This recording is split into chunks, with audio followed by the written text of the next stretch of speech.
Week 10, School of Nock. We're almost there. We've continued to progress each and every week, and now we're continuing to polish.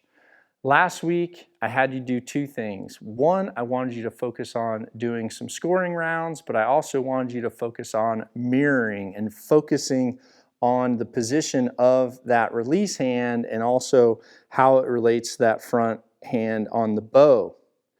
Now, the reason I did that last week is because this week we're going to move into another aspect that is absolutely critical for affecting our highs and lows and also how dynamic our shot is. Now, this week what I'm going to focus on is the front elbow, and I want you to think about the position of your front bow or your front elbow, but more importantly, is it bent? Is it locked out? Or is it soft? Those are the three things that I'm going to want you to think about, because ideally what I'm looking for is an elbow that's soft. And by that I mean it has the ability as the bow fires to move forward and yes, slightly hyperextend, but it's also not bent so much that you start to see your muscles in your tricep working. And also as you're holding, you start feeling all of the pressure of that front bow in the tricep. I want your elbow soft, not hyperextended and not bent. Now, if you're a youth or if you're coaching youth, one of the things that's absolutely critical is not hyperextending and focusing on aiming and holding that bow solid. Because what you'll see with youth is as they start to hyperextend and lock out that elbow, over time they start to develop this rainbow or this arch in the front arm, and that is going to be a negative effect of archery down the road and something that it's going to be very difficult for you to get away from, as well as something that's going to start to give you pains in your front elbow as well. What's nice about keeping that front arm soft is that it acts as a shock. As the bow goes forward, you're able to still have some ability for that front arm to react.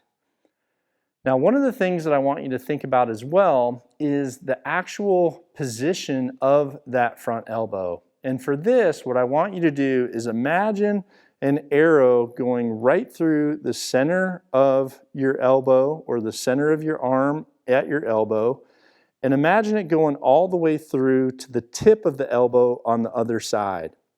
If you think about that position, what you'll notice if your arm is correct is that that angle also is going to now mirror your front bow hand position and also your release hand position. Now, we do have the ability to still have our front thumb in a correct position, but slightly twist our arm and point our elbow down lower.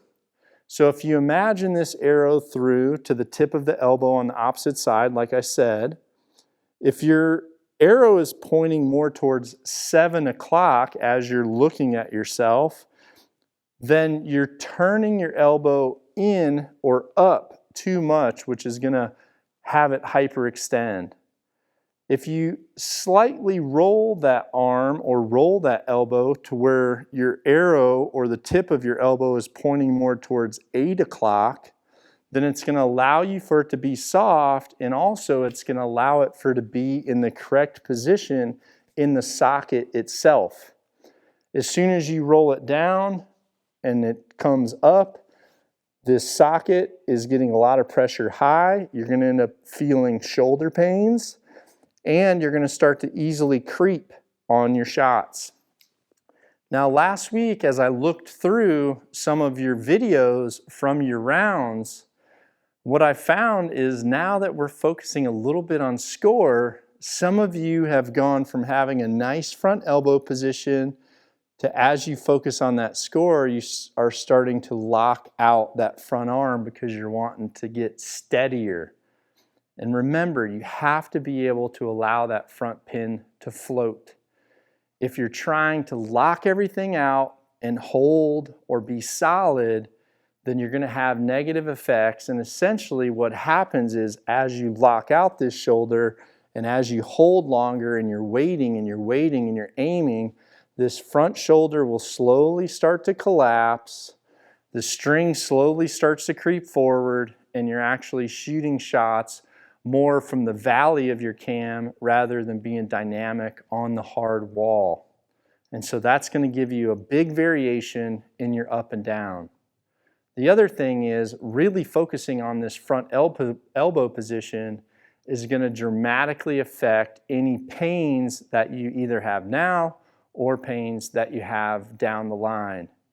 So go through all of the same process and all of the same steps that we focused on. And if you want to slightly think about what we talked about last week with the mirroring, you can think about it a little bit.